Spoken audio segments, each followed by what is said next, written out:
the Sunday Night Handover.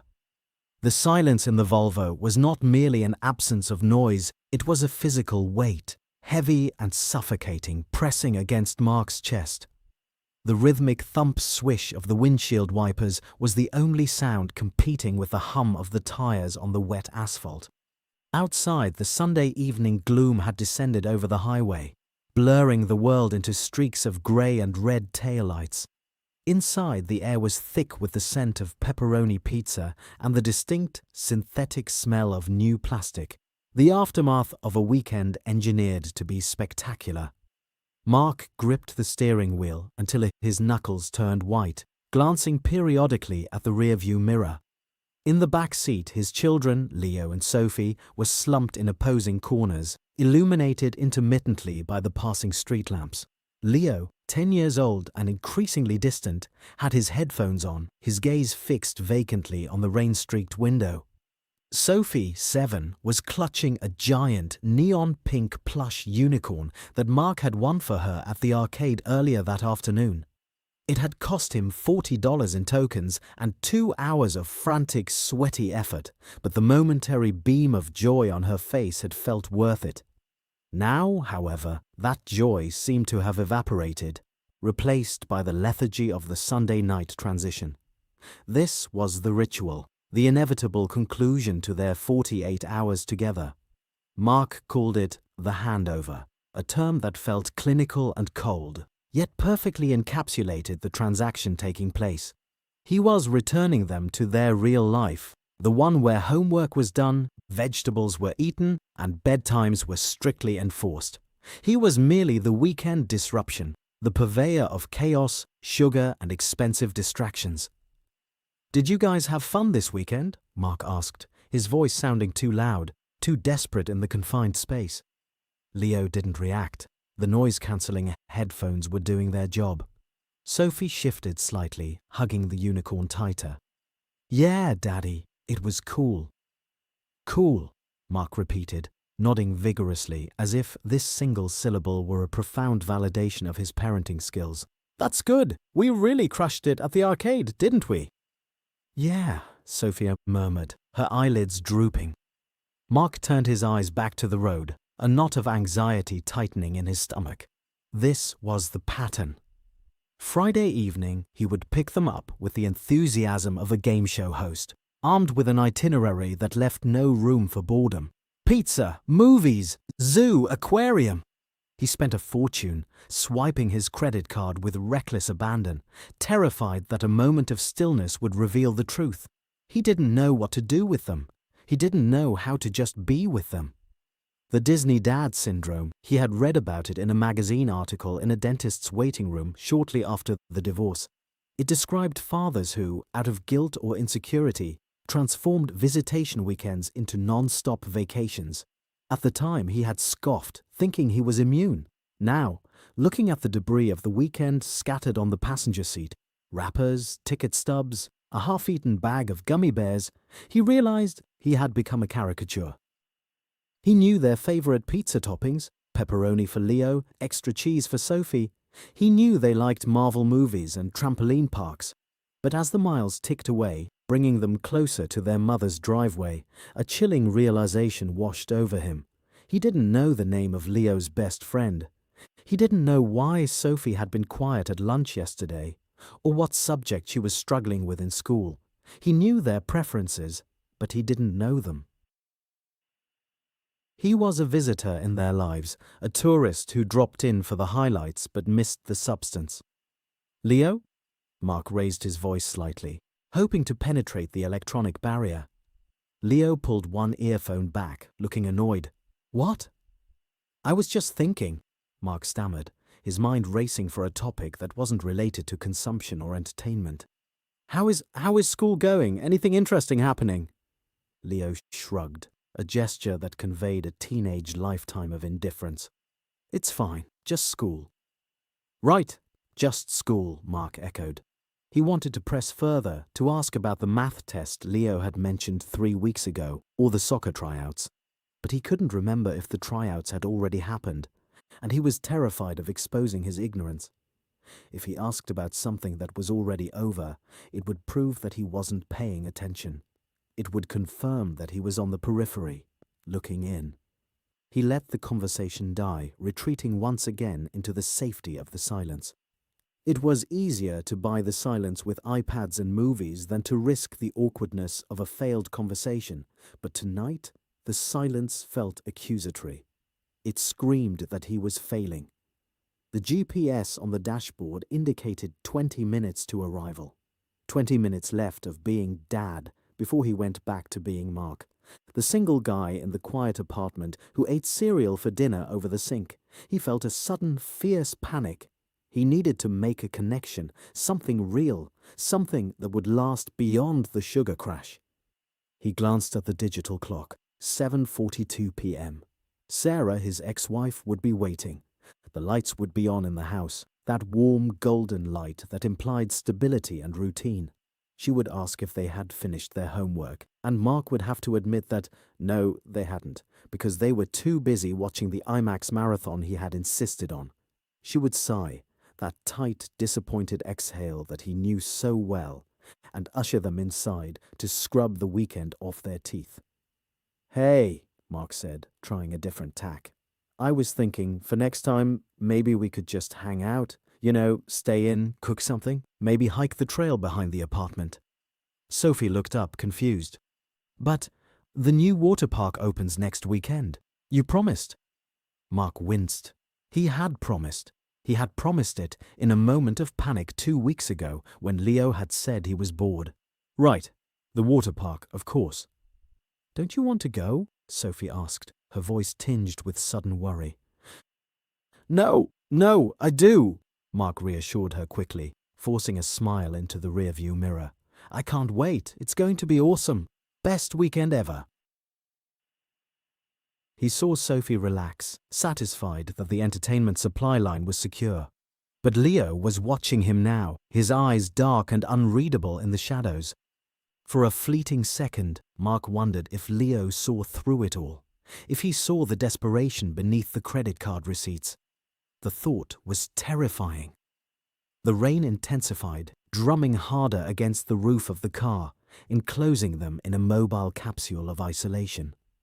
Mark felt a desperate urge to pull the car over to the shoulder, turn around and face them, to scream, "I love you so much it hurts, and I don't know how to show it without buying it." But he kept his eyes on the red taillights ahead, merging efficiently onto the exit ramp that led to the suburbs. He was a world-class provider of fun. He was the weekend hero. But as they turned onto the familiar street, lined with oak trees and sensible family sedans, Mark felt less like a father and more like a chauffeur delivering VIP guests to a destination he couldn't enter. The Disney dad mask was slipping, and he wasn't sure there was anything substantial underneath it to catch him. The Volvo turned into the cul-de-sac, the headlights sweeping across the manicured lawns and identical brick facades of the suburban stronghold where his children actually lived. This was the world of routine, of structure, of real life. As Mark pulled into the driveway, the contrast between the chaotic, sugar-fueled bubble of his car and the serene, well-lit order of Sarah's house was jarring. The porch light was a beacon, signaling the end of his jurisdiction. Scarcely had the engine ceased its rumbling when the back doors flew open. The lethargy that had dominated the highway drive vanished, replaced by a sudden, frantic energy to escape. "Don't forget your bags," Mark called out, unbuckling his seatbelt and stepping into the drizzle. His voice sounded thin in the open air. Leo was already halfway to the front door, his backpack slung over one shoulder, the noise-cancelling headphones pulled down around his neck. Sophie lingered for a fraction of a second, clutching the neon unicorn and a bag of plastic trinkets. "Bye, Daddy," she said, though her eyes were already fixed on the front door where the silhouette of her mother waited. "Bye, sweetheart. Give me a hug."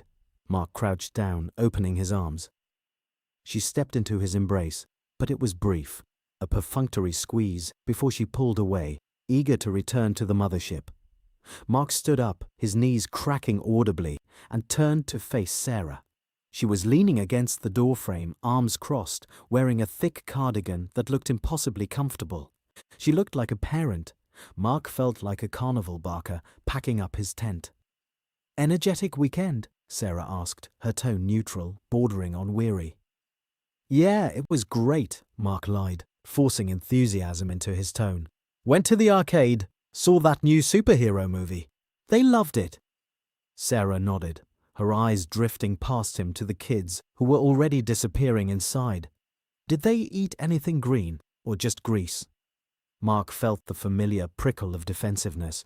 "We had salads with dinner last night," he fabricated. It was a half-truth. He had ordered a salad, and it had sat, wilting and untouched, in the center of the table while they devoured garlic knots. "Right," Sarah said, clearly unconvinced. "Leo has a science project due Tuesday. Did he work on it?" Mark froze. The science project.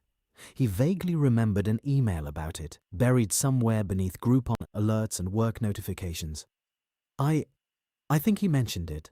We were pretty busy with the activities." Sarah's expression didn't change, but her posture stiffened slightly. It was a subtle indictment, more painful than if she had screamed at him. "It's fine, Mark. I'll handle it. Like usual." "I can help," Mark offered weakly. "I can come by tomorrow and—" "It's fine," she repeated, dismissing him with a wave of her hand. "Go home. Drive safe." She turned and closed the door. The definitive click of the deadbolt sliding into place echoed in the quiet street. Mark stood there for a moment, staring at the wood grain, feeling entirely superfluous. He was a redundant component in the machinery of their lives. He walked back to the car, the silence of the suburb pressing in on him. He slid into the driver's seat, which was still warm, but the space felt cavernous now. The smell of pepperoni pizza, once comforting, was now nauseating, the stale scent of failure. He didn't go home immediately. The thought of his empty apartment, with its designer furniture and complete lack of noise, was unbearable.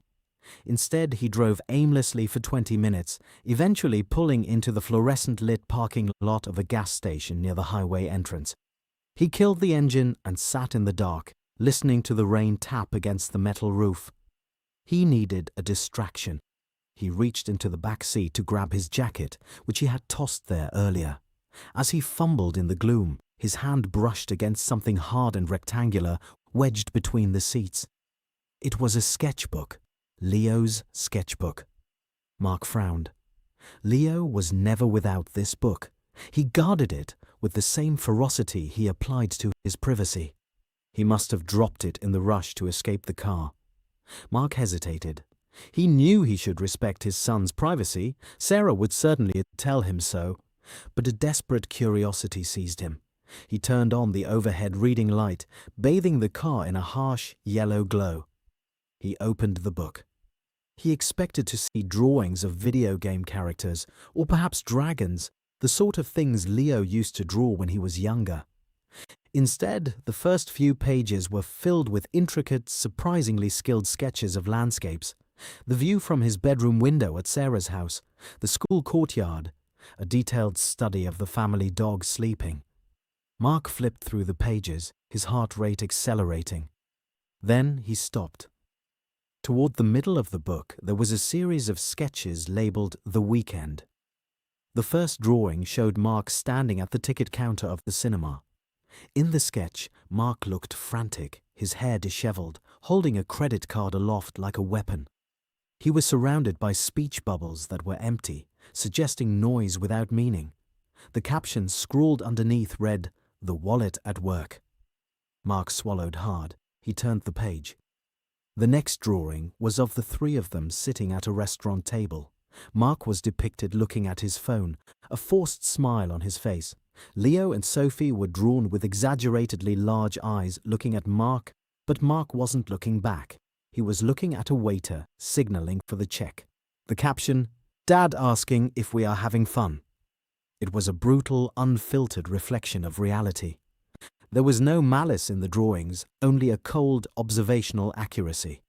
Leo saw him not as a father, but as a frenetic event coordinator, a man terrified of silence, a man who threw money at problems to make them disappear. But it was the final drawing on the page that shattered him. It was a sketch of the car ride they had just finished. Mark was in the driver's seat, his hands gripping the wheel so tight the knuckles were shaded white. In the back, Leo had drawn himself wearing his headphones. But in the drawing, the headphones weren't plugged into anything. The wire dangled loose. Leo wasn't listening to music. He was wearing the headphones to block out his father. Mark stared at the loose wire in the sketch, his breath hitching in his throat. He had spent the entire drive terrified of saying the wrong thing, of boring them, assuming Leo was lost in a world of digital entertainment. But Leo had been there, right there, listening to the silence, watching his father sweat and panic, and choosing to disengage because the connection felt forced. The Disney dad wasn't a hero. He was a performance, and his audience was tired of the show. Mark closed the sketchbook, his hands trembling. The revelation hit him with the force of a physical blow. He didn't know his son. He didn't know that Leo could draw like this, with such maturity, such cynical insight. He didn't know that the headphones were a shield, not a diversion. He looked at the digital clock on the dashboard, 8:35 p.m. He could drive home. He could return the book next weekend, make a joke about it, and continue the charade. Or he could do something else. The fear of being a visitor in his own children's lives was no longer a vague anxiety. It was a documented fact, captured in graphite and ink. He started the engine. He wasn't going to his apartment. Mark navigated the wet streets with a newfound urgency, the tires hissing against the pavement. The GPS, confused by his abrupt U-turn, frantically recalculated the route, its robotic voice urging him to make a legal U-turn at the next opportunity. He ignored it. The Disney dad facade had cracked, and he couldn't simply go back to his empty apartment and glue it back together for another 2 weeks. He pulled into Sarah's driveway for the second time that night. The house was quieter now. The downstairs lights had been dimmed, signaling the winding down of the evening. The transition from weekend chaos to school night discipline was well underway. Mark turned off the engine and sat for a moment, the sketchbook heavy in his lap. His heart hammered against his ribs, not with the adrenaline of a roller coaster, but with the terrifying prospect of vulnerability. He walked to the front door and rang the bell, the sound echoing deeper within the house than he remembered. A minute later, the porch light flicked on, blinding him momentarily. The door opened to reveal Sarah, her expression shifting from confusion to defensiveness. She held a dish towel in one hand, a shield against the intrusion. "Mark, what's wrong? Did you forget something?" Her eyes darted to the car, checking for disaster. "I found this," Mark said, holding up the sketchbook. "Leo dropped it in the car, but I need to talk to him, Sarah, just for 5 minutes. Sarah hesitated, her gaze lingering on the black notebook. "He's getting ready for bed, Mark. It's a school night. We can't do another round of excitement." "No excitement," Mark promised, his voice low and steady. "No pizza, no movies, just 5 minutes, please." Something in his tone, perhaps the absence of his usual frantic energy, made her pause. She sighed, stepping back to let him in. 5 minutes, he's in his room." Mark ascended the stairs, the plush carpet muffling his footsteps. The hallway was lined with framed photos, school portraits, soccer team pictures, candid shots of birthdays he had attended as a guest rather than a host. It was a museum of a life he watched from the sidelines. He knocked softly on Leo's door. "Leo, it's Dad." There was a pause, then a muffled, "Come in." Leo was sitting on his bed, the noise-cancelling headphones around his neck, plugged in this time, connected to a tablet. He looked up, surprised, his guard instantly rising. "Did I leave something?" "Yeah," Mark said, stepping into the room and closing the door gently behind him. He held out the sketchbook. "You dropped this between the seats." Leo's eyes widened. He snatched the book, clutching it to his chest. "Did you look at it?" "I did," Mark admitted. He didn't try to lie. I opened it to see whose it was, and I saw the drawings, the ones of the weekend. Leo looked down, his face flushing. It's just stupid drawings. It doesn't mean anything. It means everything, Mark said, sitting on the edge of the bed. The mattress dipped under his weight, shifting the balance of the room. Leo, the drawing of the car, the headphones. You weren't listening to anything, were you? Leo didn't answer. He picked at the frayed edge of the book cover, refusing to meet his father's eyes. You were just blocking me out, Mark said softly. It wasn't an accusation, it was an admission of defeat. Because I was too much. Because I was trying too hard. Leo finally looked up, and the honesty in his expression was disarming. You act like you're a game show host, Dad. It's exhausting. We get in the car and it's like, go, go, go. You buy us all this stuff and you ask us a million questions, but you don't actually hear the answers. You just wait for us to say yes so you can feel good. The words stung, but they were the clean, sharp sting of antiseptic on a wound, not the dull ache of a bruise. Mark nodded, absorbing the truth. I do that because I'm scared, Mark confessed. The admission felt dangerous, like stepping off a ledge. I'm scared that if I'm not fun, you won't want to come. I'm scared that if we just sit around, you'll get bored and realize that I don't know how to be a dad anymore. I'm just the guy who visits. Leo stared at him, the teenage indifference slipping away to reveal a confused child. Dad, we don't care about the arcade. The pizza gives me a stomach ache. I wanted to show you my drawing of the dog last time, but you were on the phone booking tickets for the water park. Mark felt a lump form in his throat, thick and choking. He had been so busy building a Disneyland for them that he had locked himself outside the gates. I'm sorry, Mark whispered. I'm really sorry, Leo. Silence stretched between them, but for the first time in years it wasn't heavy. It wasn't the silence of the car ride, filled with unspoken expectations. It was a shared quiet, a space where they could simply exist without performing. The drawings are amazing, Mark said, gesturing to the book. Really? The shading on the car? I didn't know you could do that. Since when?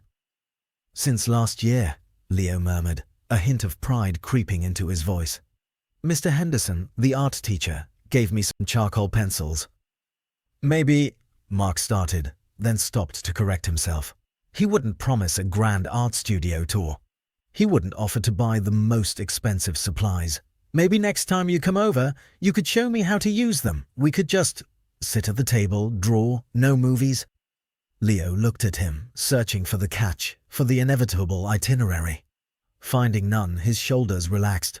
Yeah, okay, that sounds cool. Cool, Mark repeated, and this time the word didn't feel hollow. The door creaked open and Sarah poked her head in. 5 minutes, Mark. Mark stood up. He felt lighter, as if the suffocating weight of the Sunday night handover had finally lifted. Right, I'm going. He looked at Leo one last time.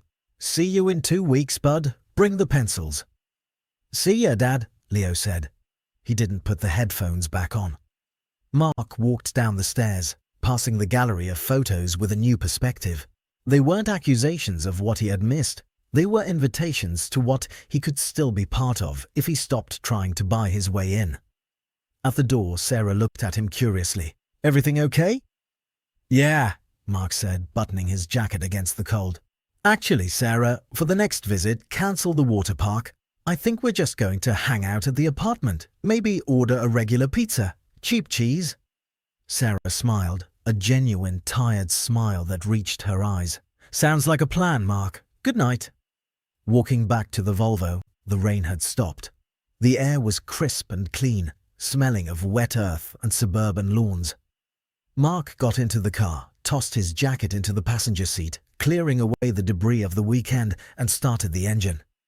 He didn't turn on the radio. He didn't need the noise to fill the space. He drove out of the cul-de-sac and onto the main road, the silence in the car feeling rich and comfortable. He was still a divorced dad.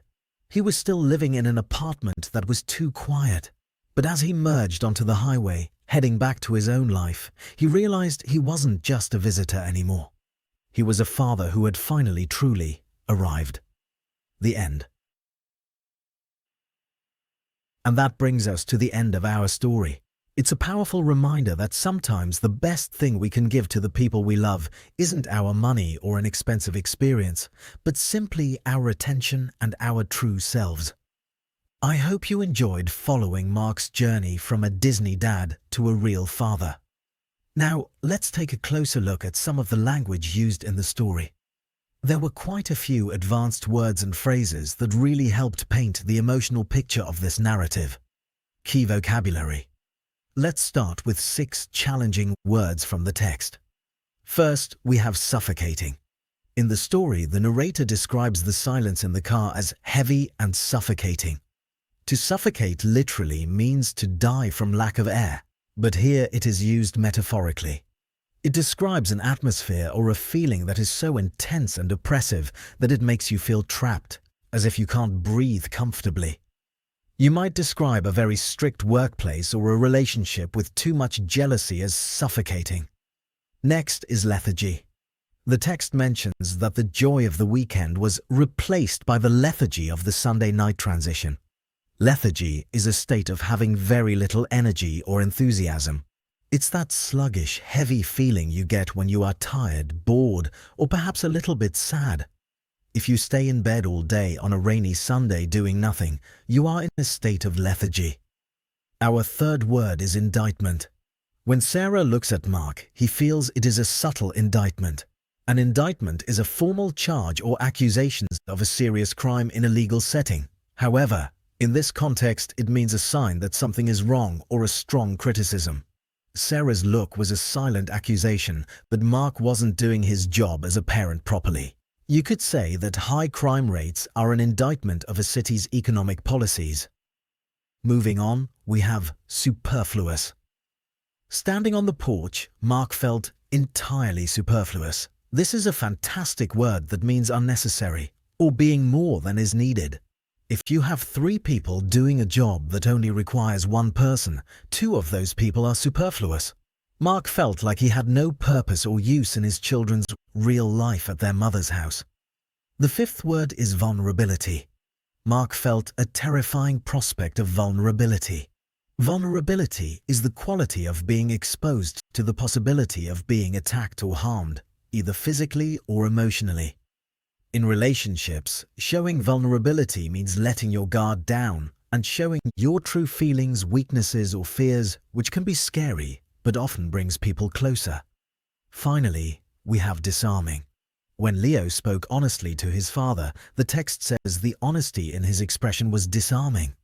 If something is disarming, it removes suspicion or hostility, often through charm or unexpected innocence. It makes you lower your defenses. A warm smile from a stranger can be disarming because it makes you feel safe and less guarded. Key phrases. Now, let's look at 5 interesting phrases and idioms from the story. The first phrase is crushed it. Mark asks his kids, "We really crushed it at the arcade, didn't we?" To crush it is a very common informal slang expression that means to do something extremely well or to succeed triumphantly. If you take a difficult exam and get a perfect score, you can say you crushed it. Next, we have on the periphery. Mark worried that asking about past events would prove he was on the periphery, looking in. The periphery is the outer edge or boundary of an area.